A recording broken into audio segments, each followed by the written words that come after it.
Mr. Himanshu Bhatt, who just came back all the way from India, arrived in Kuala Lumpur this morning and drove all the way here.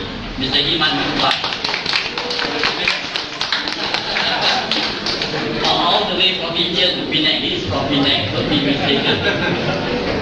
And then I would like to welcome also Mr. Stephen, the secretary of the Kampung Buah Pala resident. Chong Hong Fat is not newcomer to the Penang art scene.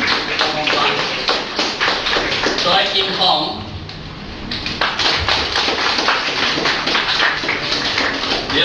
Lau Xiong Ling, who run all the way back from China for this show. Oh yeah, one is from India, the other from China. Then Kim Lam. Liu Hui Chan. We always remember that the young ones are very important, so that next time they are the senior ones. Encik Isma Hashim. Encik Isma Hashim are building this studio somewhere. Hard at work. Mr. Mac is still in Bali. Ong Chun Ho. Mr. Tan Ai Ho. My dear good friend, when I first opened this gallery, he was the first artist to exhibit in this gallery. Mr. Tan Ai Ho.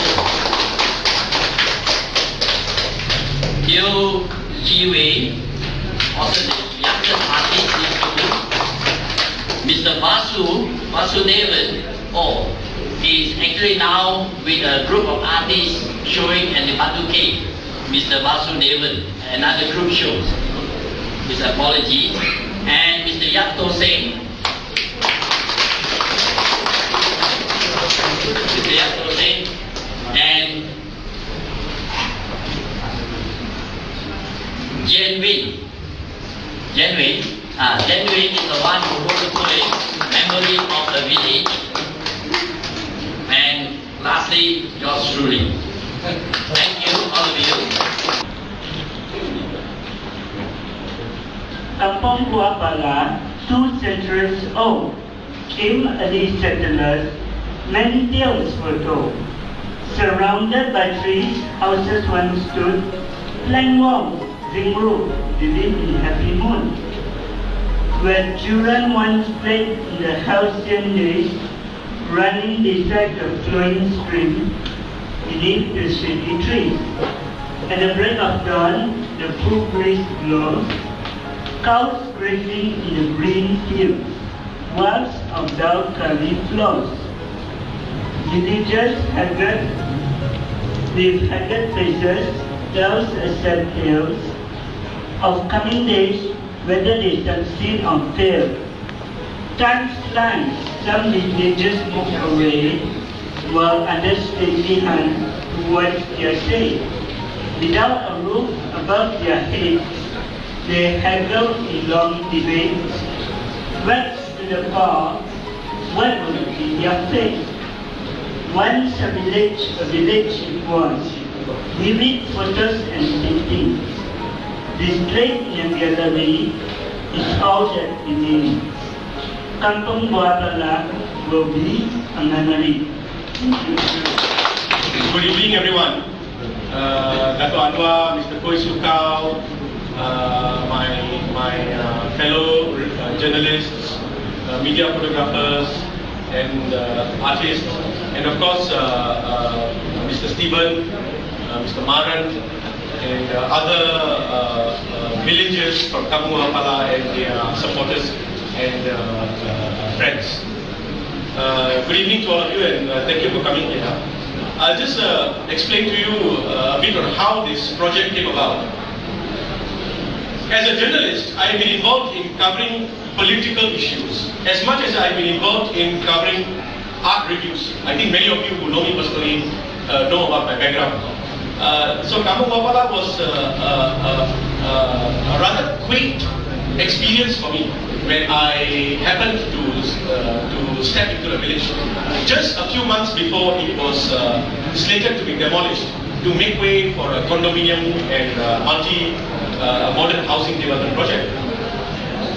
As an art reviewer, if many of you have seen the paintings of Datuk Chua Tian Ting, who is one of the batik pioneer, in fact the batik art pioneer in the world.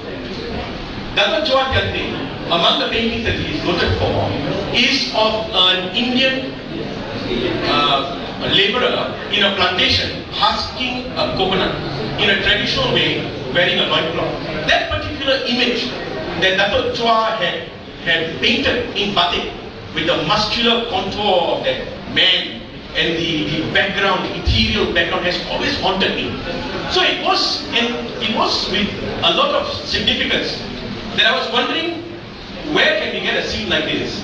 When one fine day, just about a week or so before Kampung Buah Pala was about to be demolished, I saw a man in that particular village actually bringing down coconuts from one of the trees there and husking coconuts in the same way that I had seen in the painting of Datuk Chua Tian Ting, which was painted way back in the 1940s. So as Kampung Buah Pala was about to be demolished in middle of September or so, I had an inspirational idea.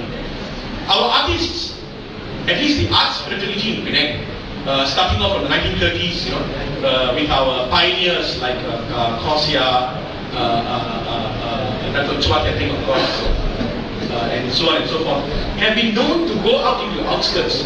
You can always say, Penang people, they are either painting heritage in the town, or they are going out to the ladams, the farms, to paint the lions, the jetties and the quays.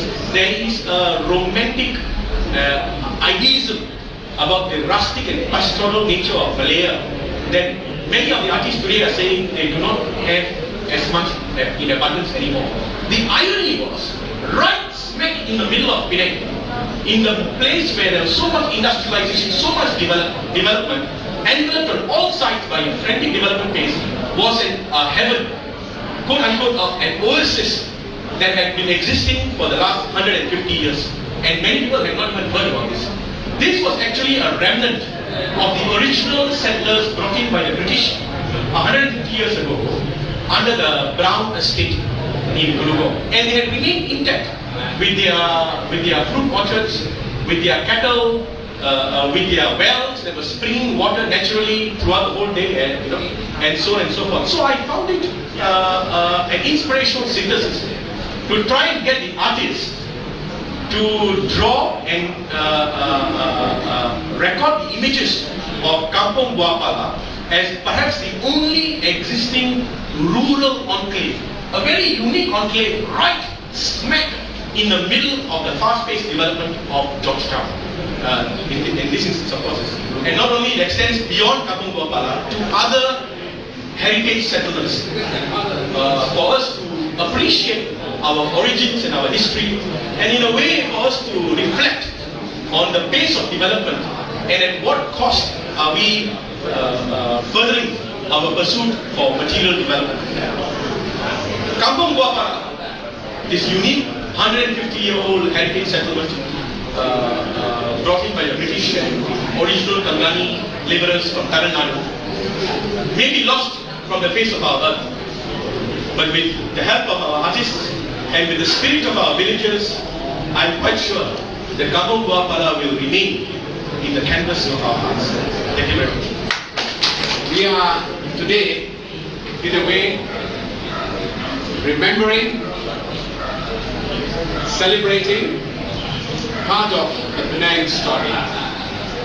Sometimes the tragedy, sometimes the scandal. Every society, every civilization has usually three very important pillars that make them civilized. The first of this is soil, our respect for the earth. The second is society, how we have a spirit of community. And the third is soul, the fact that we are connected and that we feel passionately about all the interactions between earth, people, and the greater spirits. Unfortunately, we live in a kind of world which is full of violence and full of manipulation. And we destroy the soil, we divide the society, and we deny very often so.